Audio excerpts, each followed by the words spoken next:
স্বাগত সবাইকে leaving my American ড্রিমের নতুন আরেকটা ব্লগে। আমি অনিন্দিতা, টেক্সাস থেকে। নিশ্চয়ই আপনারা সবাই খুব ভালো আছেন।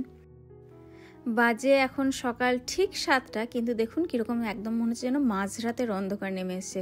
আসলে ওয়েদারটা কদিন ধরে ঠিক এইরকমই, ঠিক অন্ধকার থাকতে থাকতে প্রত্যেক দিন রিনিকে এই সময়টা বেরোতে হয়। একটু চিন্তা লাগে যে মেয়েটা হেঁটে যায়, তবে একটা দিক থেকে নিশ্চিন্তে কি বলুন তো, ওই যে সামনের বাড়ি, এই বাড়ি, তার সঙ্গে এই দিকের বাড়ি, প্রত্যেক বাড়িতেই ওই একজন করে মিডল স্কুলার আছে। তাই ওই রিনি বেরোনোর মোটামুটি ওই 30 সেকেন্ড 1 মিনিট আগে পরেই হয়তো সব বেরোতে শুরু করে। আর সবারই তো স্কুল বাস সেই একটাই, সেই কারণে অনেকটাই নিশ্চিন্ত থাকা যায়। তবে এই অন্ধকারটা কিন্তু আর কয়েকদিনের জন্য, মানে এই 2 নভেম্বর থেকে ডে লাইট সেভিং অফটা শুরু হয়ে যাবে। আর তখন কিন্তু এই সকালের 7টা, মানে এই এখন যে আলোটা দেখতে পাচ্ছেন ঠিক সেই রকমই হয়ে যাবে। রিনি যাওয়ার পরে ঠিক 7:45 আবার কিন্তু রনকে নিয়েও বেরোলাম। আর দুজনে স্কুল চলে যাওয়ার পরে এই সময়টা কিন্তু একান্তই আমাদের। আমি আমার বন্ধুদের সঙ্গে হাঁটতে বেরোই, আর ওদিকে তুহিন কিন্তু নিজের মতন একটু হেঁটে নেয় সকালে। নিজেদের বাগানে তো সবজি রয়েছে, তার সঙ্গে দেখুন সামনের বাড়ির প্রতিবেশীর বাগানের। এটা হচ্ছে স্পঞ্জ গার্ড, যেটাকে বলে বাংলায় বলে ধুঁধুল। আমি জানতাম না, এক্ষুনি গুগল করে সার্চ করে বার করলাম। আর তার সঙ্গে রিজ গোট, মানে আমাদের ঝিঙে। দেখতে সাইজ দেখেছে না একবার, ঝিঙের সাইজ। তো এই সামনের ঠিক আমার অপোজিটের বাড়ি যে প্রতিবেশী, তার বাগানে আর প্রচুর হয়েছে। আমাকে তো দিয়েছে, তার সঙ্গে আশেপাশে সবাইকে দিয়ে বেরিয়েছে। এই সিজনটা বলছে নাকি এই নানান রকমের এই ঝিঙে, তারপরে এই ধুঁধুলে ভরে গেছে।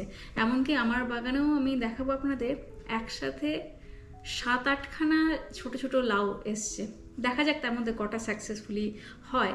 তবে আমার বাগানেও কিন্তু এখন ওই চাল কুমড়ো, তারপরে এমনি কুমড়ো, তার সঙ্গে হচ্ছে লাউ, এইসবে ভরে গেছে।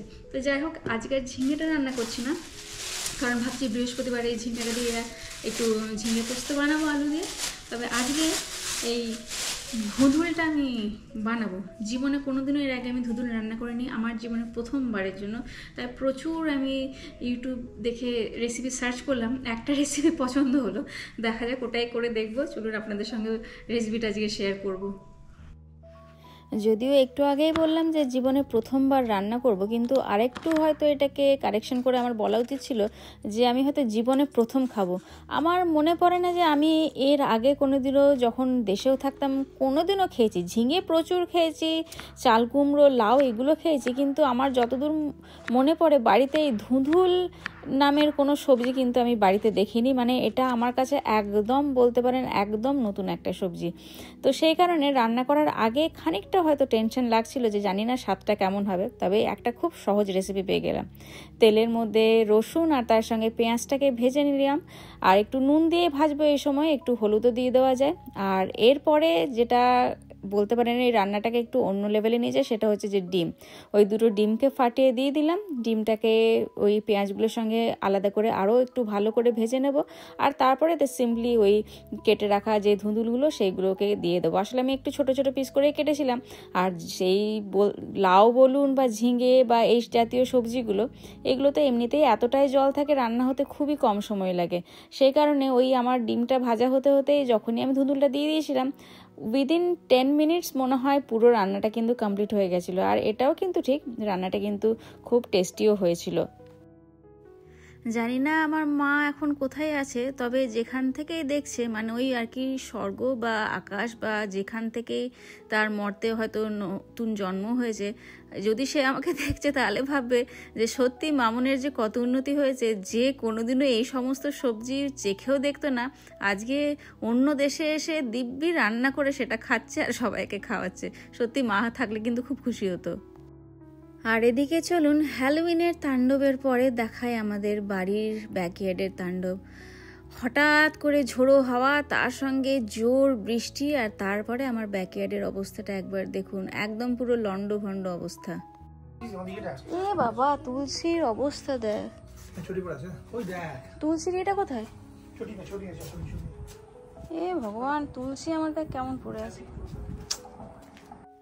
গোটা গরমকালটায় এবার বেশ অনেকটাই টেনশন নিয়ে কেটেছিল যে এই বুঝি আবার সেই টর্নেডো আসে, এই বুঝি টর্নেডো আসে। কিন্তু বলতে নেই ভগবানের কৃপায় এই গরমটা মানে এই বছরটা বলতে গেলে আমরা এই হুস্টনের মানুষজনেরা একটু হয়তো প্রকৃতির কাছ থেকে রেহাই পেয়েছিলাম, সেই কারণেই হয়তো গাছপালাগুলো এত সুন্দর হয়েছে।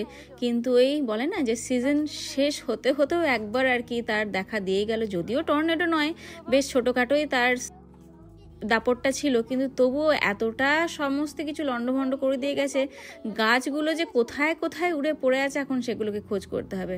আর সব থেকে তো কষ্ট লাগছে তুলসী গাছের তুলসী একদম যে মাটি সমেত তুলসী গাছ পড়ে আছে, আর ওইদিকে টপ তার রয়েছে 7 হাত দূরে পড়ে, ওই যে উড়ে নিচে পড়ে আছে। কি মানুষ বাগান করবে, দেখি আমার গাছপালাগুলো কি অবস্থা দেখে আছি। কোথায় দেখ তুলসী এখানে পড়ে, তুলসীর টব ওখানে পড়ে, ও বাবারে বাবা, লন্ডভন্ড লঙ্কা কাণ্ড হয়ে আছে।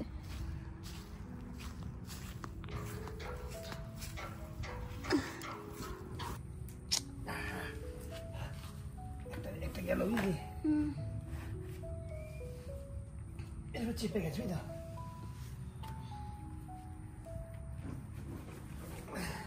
আস্তে আস্তে সরে যাবে, বাবা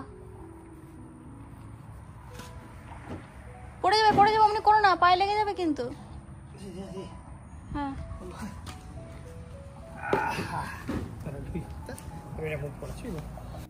হাওয়ার জোর কিন্তু খুবই ভালো ছিল, না হলে এই এত ভারী ভারী লোহার জিনিসগুলোকে কি এক পাশ থেকে আরেক পাশে ফেলে দিতে পারে বলুন। সোফাটাও দেখলেন এদিকে একদম উল্টে গেছিলো, তার সঙ্গে এদিকে দোলনাটাও একদম সরে চলে এসছে।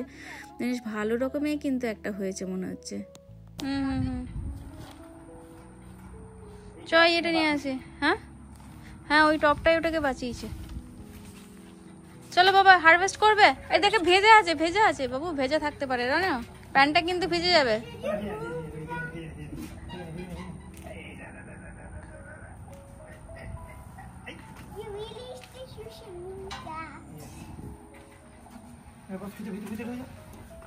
দেখে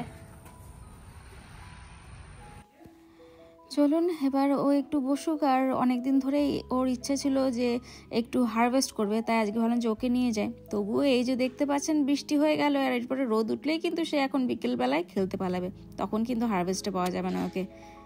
ছাড়াই বেশি বেস্ট ছিল নাকি? বেশি ভালো হয়, কারণ মুখটা বড় পাবে। আমি দেখতে পাচ্ছি একটা হ্যাঁ পুরো বড়। হ্যাঁ এই যে এখানে মুলটাকে ছোট আছে, সেপিং করে আনতে হচ্ছে, ফটাফট চলে আসবে। প্রচুর সিম আছে আজকে। হাতে ভ্যাকিউম ক্লিনার দেখে হয়তো ভাবছেন যে ভ্যাকিউম ক্লিনার নিয়ে আমরা বাগানে কেন এসেছি, তো তারও কিন্তু একটা কারণ আছে। এই গোটা বাগান আমাদের এখন ভরে গেছে এক ধরনের পোকাতে। পোকাটার নাম হচ্ছে লিফ ফুটেড বাগ, বেশ বড় সাইজের পোকা, কিন্তু সেই পোকার ধর্ম এমনই, সে না নিম অয়েলে মরে না কোনো ইনসেকটিসাইডে মরে। তাকে মারার একটাই উপায় যে তাকে সাবান জলে ফেললে তবে সে ইনঅ্যাক্টিভ একমাত্র হয়ে যায়। তবে সেগুলোকে ধরবো কি করে, হাত দিয়ে ধরার ক্ষমতা বা সাহস আমার কোনোটাই নেই। তো সেই কারণে ভ্যাকিউম ক্লিনারটা নিয়ে আসা হয়েছে, ভ্যাকিউম করে তাদেরকে টানা হচ্ছে, তারপরে সেগুলোকে সাবান জলে ফেলে মারা হচ্ছে। ছোট্ট ডালে কতগুলো লঙ্কা, এত ছোট একটা ডাল, তাতে একদম এপিট ওপিট জড়িয়ে আছে। আর একটু ঠান্ডা বাড়তে বাড়তেই দেখুন কেমন লঙ্কার গাছে ছেয়ে ফেলেছে। এই শুধু এক ধরনের লঙ্কাই নয়, এর সঙ্গে সঙ্গে আরও বেশ কয়েকটা লঙ্কা গাছ আছে, প্রত্যেকটাই দেখছি এখন বেশ ভালো রকমের কিন্তু ফলন দিতে শুরু করেছে। চলো ফলের শুরুতে আমরা আবার নেক্সট সিজনের জন্য রেডি হচ্ছি। তো এই বেগুন গাছ মোটামুটি আমাদের এই বছরের মতন বেগুন চাষ হয়ে গেছে। অনেকগুলো তো গাছের সঙ্গে এখনো রয়ে গেছে, কিন্তু খাওয়া হলো না। আমার ঘরে বলেছিলাম আগে বেগুন খাওয়ার লোকের অভাব, তো ওদেরকে। ও বাবা এখানে একটা বেল পেপারও হয়ে রয়েছে, দেখিনি তো আগে, এটা লুকিয়ে রয়েছে তাই বেল পেপারটা। হ্যাঁ হ্যাঁ ওরে বাবা রে, ঠিক আছে এই জায়গাটা আমি ফলে ইউজ করতে পারবো, অন্য কিছু সবজি লাগানো যেতে পারে এখানে। হ্যাঁ আসলে এই যে পোকার দাপট,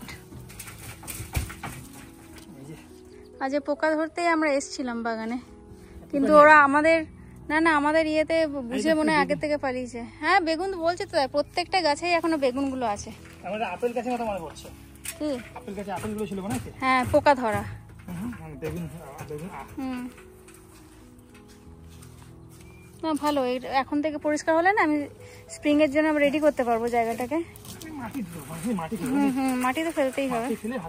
খাবারও তো আছে, যে খাবার দিয়েছিলাম লাস্ট টাইম না, ওগুলো এখন উপরে রয়েছে।